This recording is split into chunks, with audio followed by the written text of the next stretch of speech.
Hello, and thank you so much for joining me tonight. I'm sorry this is a day late, but yesterday I was out at the Creative Craft Show in Birmingham at the NEC with my friend Mandy. It was so much fun, and I got so busy that I just ran out of time to sort my video out for last night. So I thought I'd get started tonight by just sharing with you really quickly a few of the goodies I picked up at the craft show. Some of my favourite shops were there, so Pretty Gets Gritty and Dirty Gertie were there, mother and daughter duo team. They are so amazing. Got to meet them in person, which was so lovely. They are just as nice in person as I've spoken to them online, so that was absolutely wonderful. I got to meet Charmaine from Dolly Dimples and picked up some of these stencils from her shop. They are gorgeous and really good quality, and lots and lots and lots to choose from. It was really hard picking out my top 6 favorites that I wanted to take home with me. So I got these stencils, and one of these I'll be using today in my video. And I also picked up a couple more dies. As you can see, this one here is huge. It's an A5 size die. It's absolutely enormous. And then I couldn't resist because we all know Sasha loves butterflies and flowers, so got that one. I also got some white gesso from her shop because I always struggle to find white gesso in my office, and I wanted a nice little pot, so I've got that on my desk now. And I picked up these shimmer paints or pearlescent paints from Every Craft's a Bargain as well. They were there selling all their goodies for cracking prices, so I picked up these paints. I couldn't resist them.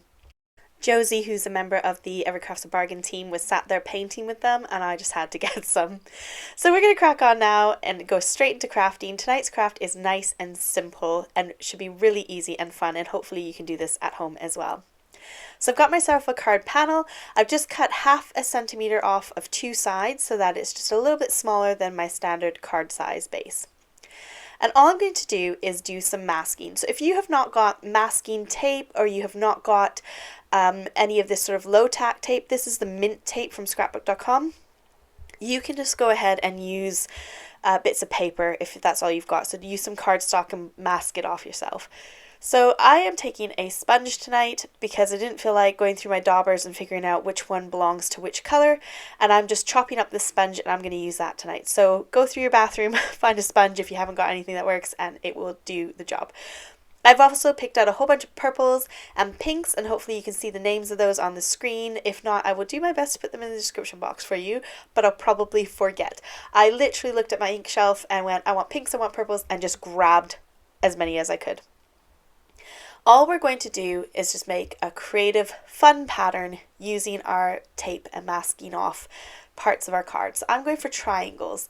So I am just kind of zigzagging my triangle effect. So you can see here I did the corner, and then I'm angling it down so that the bottom left is wider than the top right.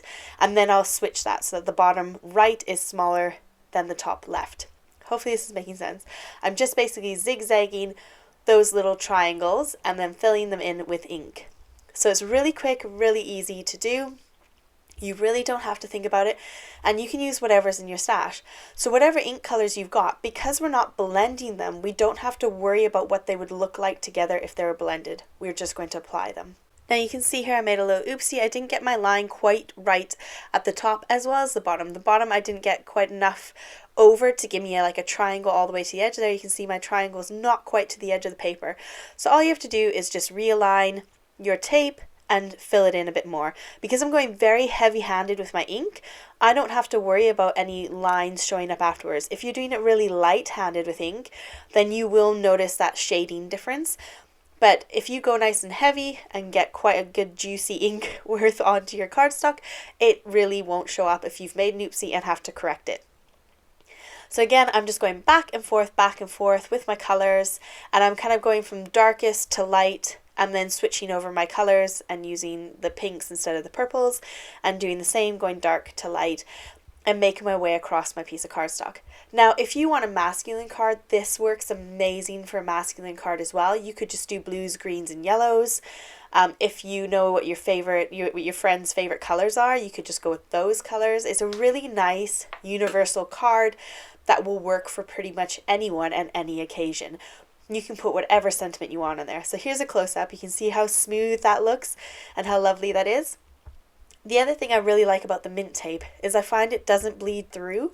So I do recycle it after a little while, as in I put it in the bin, because I wanted to make sure it wasn't going to leak through. But I mean, I did about 3 or 4 rounds of color on it before I got rid of the tape, just because it was so good and it didn't leak through.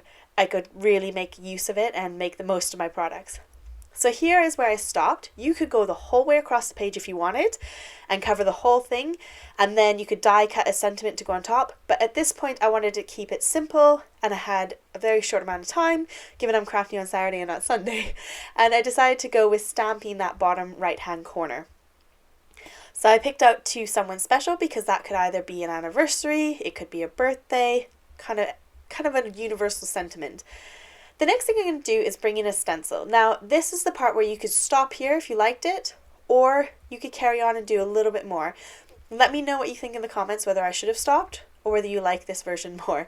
I'm going to go ahead and put this pattern on top of my little homemade pattern that I've just made. And the way we're going to do this is we are going to use VersaMark. VersaMark is a watermark stamp. So you can use it to do embossing, and it's a sticky ink pad, so you can then of course add your embossing powder over top when you're done. Or what I'm doing in this case is I'm purely using it to make my ink darker. So I am dabbing on my VersaMark. It's quite sticky, so I didn't want to rub it on. If I rubbed it on, it would probably shift my stencil a little bit or slightly damage my stencil because it's very sticky.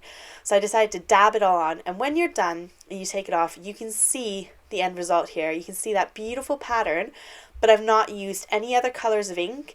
I've just used the VersaMark, which has made those spots darker but the same color. Now it's shiny now because it's wet. So once you've given it time to dry, like now, you can see it's not shiny anymore. It's just got that slightly darker effect to it.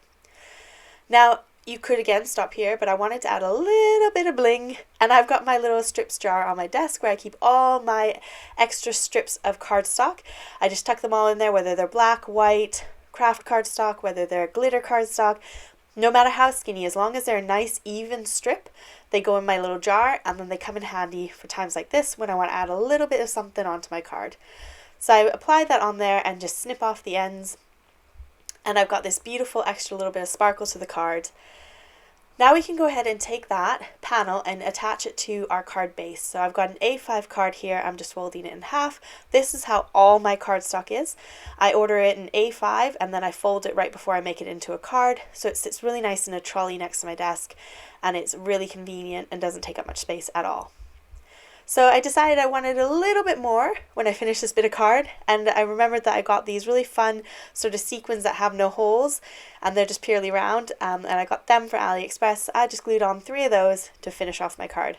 So really nice simple card that anyone can do, and you could use whatever colors. You don't have to have stencils if you don't have it, but it's quick, simple and easy.